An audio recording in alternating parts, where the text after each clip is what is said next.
24 karat ang tinatamaan yan eh. Sa Tesla namin. Lamang ang may alam.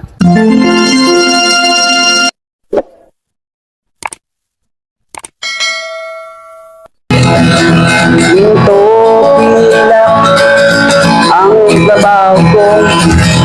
Pag pilates lang ginto, eksperto ko. Muli mga idol ay may nagdala sa atin na isang klase ng metal. Ito daw ay nahukay nila sa ilalim ng lupa sa kanilang pagtitreasure.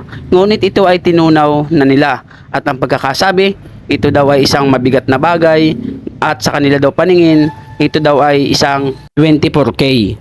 Ngunit datapwat at subalit, wala pong 24K na ginto na kulay puti o white gold. Ang white gold po ay 18K lamang pababa, wala pong 24K na white gold. Siguro kaya nila inakalang ito ay 24K dahil napakalambot po ng metal na ito. Hindi po lahat ng malambot na metal ay ginto na. Marami pong metal na malambot na hindi naman po ginto. Number 1 na po dyan ay ang tingga. Kaya ito po ay aking inasay ng aking bato at malambot nga po kuskusin. Ngunit may pagkalagkit. Hindi po malagkit ang 24K kapag kinuskus mo sa bato. Iyon po ay malambot lamang. Ito po ay malambot na malagkit. Kaya po ang aking final na asay dito sa metal na ito, isa lamang po itong tingga mga Kamordan Treasures. Note mga Kamordan Treasures, ang tingga hindi din po yan tinatablan ng asido na pangkilatis ng ginto o ang nitric acid. At pag yan po ay kinuskus mo sa bato at ang nakadikit sa bato ay binuhusan mo ng asido, hindi din po nabubura ng asido ang isang tingga kapag ikinuskus mo po sa bato. Nawa ay may natutunan na naman kayo mga Kamordan Treasures sa ating video. Maraming salamat sa inyong pagsuporta. See you in our next video. God bless po. Mayroon akong itatanong sa inyo, sa inyong lahat na nakikinig ng awit ko. Nais nyo ba na kayo ay matuto sa usapang alahas, pilak at ginto? Kung nais nyo na kayo ay matuto, buksan nyo ang YouTube channel ko. More than treasures, more than treasures, more than treasures ang aking pangalan. More than treasures, more than treasures, more than treasures. Lamang ang may alam. More than treasures, more than treasures, more than treasures ang aking pangalan. More than treasures, more than treasures, more than treasures. Lamang ang may alam. Lamang ang may alam.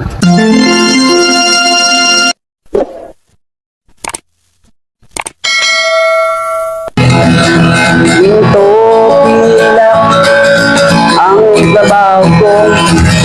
Pag pilates lang ginto, eksperto ko. Kung sa mga kabisado ko, alam ko ang peke at totoo. Ako ay isang masayang ng ginto. Alam ko ang tunay at totoo. Kung usapan ay alas lang, yan ay kaya nating patunayan. Ako ay alahero at asayer ng ginto. Alam ko ang tunay at totoo. Walang maitatago kung usapan ay ginto. Pagkat ang alahero'y eksperto sa ginto.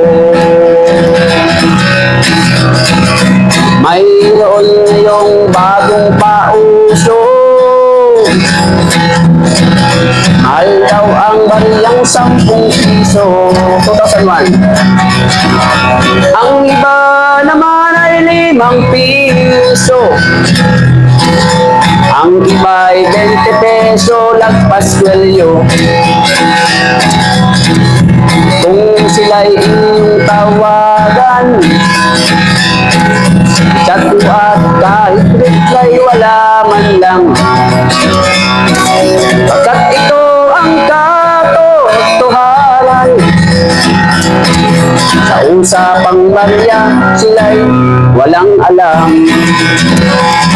Dito pilak ang trabaho ko, pag pilatis ng ginto'y eksperto ko. Kung sa mga tatak ay kabisado ko, alam ko ang peke at totoo. Ako ay isang asayer ng ginto, alam ko ang tunay at totoo. Walang maitatago kung usapan ay ginto, pagkat ang alahero'y eksperto sa ginto. May mga taong akala mo ay may alam sa pagkilatis ng ginto ay nakikialam, ngunit ang kanilang ginagawang paraan ay napakalayo na sa katotohanan. Ginto pilak ang trabaho ko, pagpilatis ng ginto'y eksperto ko. Kung sa mga tatak ay kabisado ko, alam ko ang peke at totoo.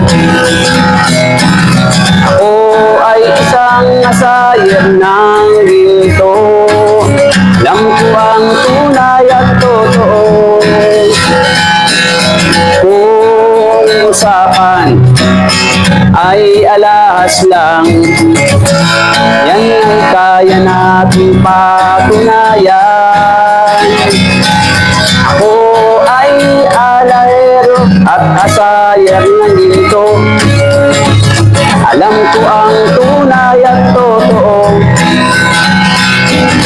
Walang maitatago kung usapan ay ginto, pagkat ang alahero'y eksperto sa ginto.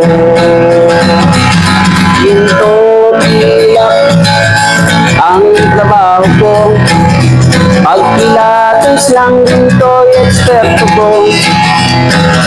Kung sa mga tatak ay kabisado ko, alam ko ang peke at totoo. Ako ay isang asayer ng ginto, alam ko ang tunay at totoo. Walang maitatago kung usapan ay ginto, pagkat ang alahero'y eksperto sa ginto. Pagkat ang alahero'y eksperto sa ginto.